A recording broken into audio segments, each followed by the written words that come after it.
Welcome to Kalusugan Tips Channel. Ang topic natin today, 8 gulay na pwedeng magpalala ng iyong diabetes. Tandaan, hindi po namin mapapalitan ang payo ng mga doktor. Mas mainam na kung kayo po ay may karamdaman o nararamdaman, ay kumonsulta sa inyong doktor. Okay, bagong lahat, for topic request and shoutout request, maaari kayong mag-like, subscribe, and comment. Tara, pag-usapan na natin ano nga ba talaga itong 8 gulay na ito at talaga nakakapagpalala siya ng diabetes? Ang ating number 1 na pagkain ay patatas.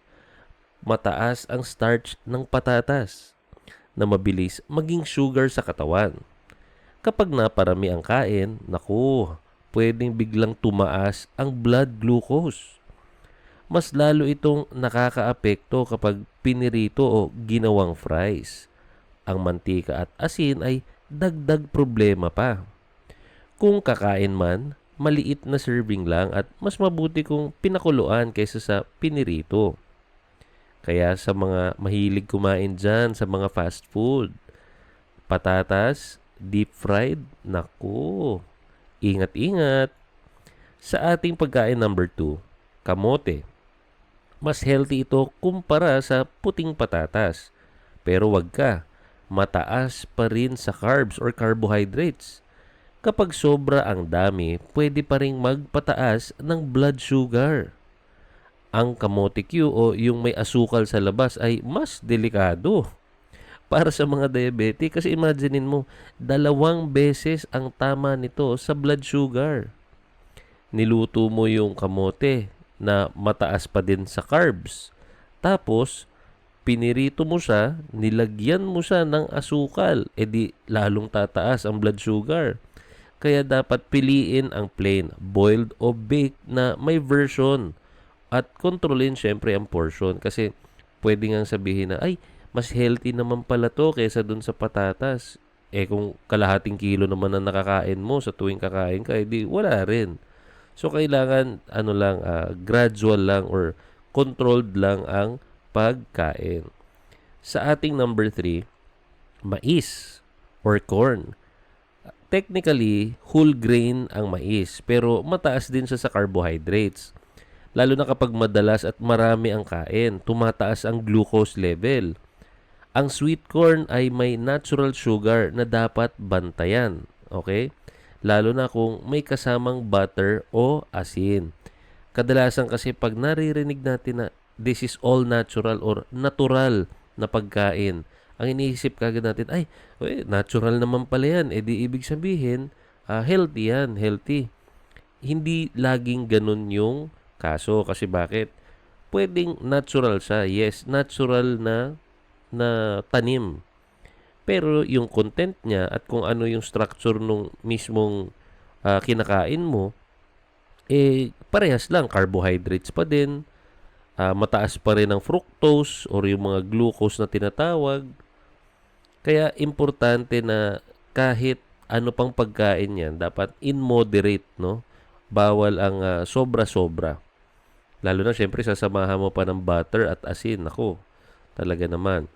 Okay, isang maliit na piraso lang ang sapat na bilang, okay, side dish. Yung tipong konting portion lang, hindi siya talaga yung pang main course mo. So, ano lang siguro mga at least 2 tablespoons, pwede na siguro 'yun. Pang side dish lang talaga siya. So sa ating number 4, kalabasa. Naku, nakakagulat ano po. Kasi minsan sinasabi natin madalas no, kalabasa pampalinaw ng mata. Ang kalabasa pa rin po ay may natural sweetness na tinatawag. At ang kalabasa ay syempre may carbs din ito. At kapag naparami ang sahog mo sa ulam, pwedeng tumaas din ang sugar. Kasi kung mapapansin po ninyo, no, medyo matamis-tamis din ang kalabasa pag niluto na.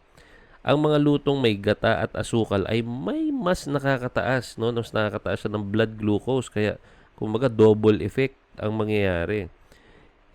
Hindi kailangan iwasan pero kalahating tasa lang ang recommended sa isang kainan. Pag sinabi nating kalahating tasa or half cup, ang 1 cup kasi kadalasan ay kino-consider, Hindi lang natin, ito po ay rough estimate lang, pero around 400 grams ang 1 cup.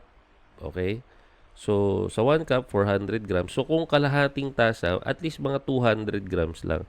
Pero for sure, kumain ka ng 50, 70 to 100 grams, medyo busog ka na nun kasi mabigat na yun sa tiyan. Okay? So, next naman natin, kung kailangan mo ba ng pera pampagamot at syempre, kung kailangan sa mga emergency, mag-apply na sa Finbro. Mabilis lang ang pag-a-apply at mabilis rin ang ma-approve. Mababa pa ang interest rates. Kaya click the link in our description box to apply. Ano pang hinihintay mo? Mag-Finbro na. Alright, balik tayo sa ating pagkain number 5. Sa carrots naman, nako, yung iba, kanina, kalabasa, hindi rin pala maganda kapag naparami. Ang carrots pala, ganun din. Nako. Eto po, no? Ang carrots, kapag luto at marami, syempre mas mataas ang glycemic index nito. Mas mabilis ito makakaapekto sa ating blood sugar kumpara sa hilaw. Okay? Hindi ito agad mapapansin dahil syempre nga, ito ay kumbaga branded at kilala bilang gulay. Pero kapag marami ang serving, may epekto pa rin. Mas mabuting kainin ito kasama ang protina para mas mabagal ang pagtaas ng sugar. Sa ating number 6, ito ay ang pagkain ng singkamas. Naku, ang sarap pa namang merienda nito. May natural na sugar ang singkamas kahit presko at mukhang light lang. Kapag may sausawang asukal pa, mas tumataas syempre ang glucose. Madalas itong kinakain bilang snack kaya hindi namamalayan ang dami. Doon nagkakaroon ng problema. Kung kakain, huwag nalagyan ng asukal o bagoong na maalat. Yan ang mga reminder natin dyan. Pwede naman sigurong kumain pero lessen na lang yung mga additional. So, singkamas tapos kontroladong kain lang. Sa ating number 7, beets. Mataas ang natural sugar ng beets kumpara sa ibang gulay. Kaya kapag sobra, pwedeng mag-spike ang blood sugar. Madalas itong ginagamit sa salad na may dressing na matamis. So, ibig sabihin, dagdag na naman yon as sugar. Isama lang sa maliit na portion at huwag gawing pangunahing sangkap dahil nga mataas na ito sa sugar. Ang ating 8th na pagkain o ang ating pangwalo, green peas. Aba, ang green peas po ay may mas mataas na carbs kumpara sa madahong gulay. Hindi ito kasing baba ng carbs ng kangkong o pechay. Kapag madalas isama sa ulam at marami, marami ang kain o napadami, may epekto ito sa ating blood sugar control. Mas okay itong ihalo lang sa yung mga konting amount lang, konting dami lang, kaysa gawing pangunahing gulay. Tandaan, hindi lahat ng kulay green ay sobrang healthy tignan. Muli, maraming salamat po sa inyong panonood at sa patuloy na pagsuporta sa ating YouTube channel. For topic requests and shoutout requests, muli, please like our video, subscribe, and comment down below. Maraming salamat at magkita-kita po tayo sa ating mga future videos. Mahilig ka bang mag-travel? Mag-Klook na. Klook Pass up to 45% off. Boracay One Pass for multiple attractions.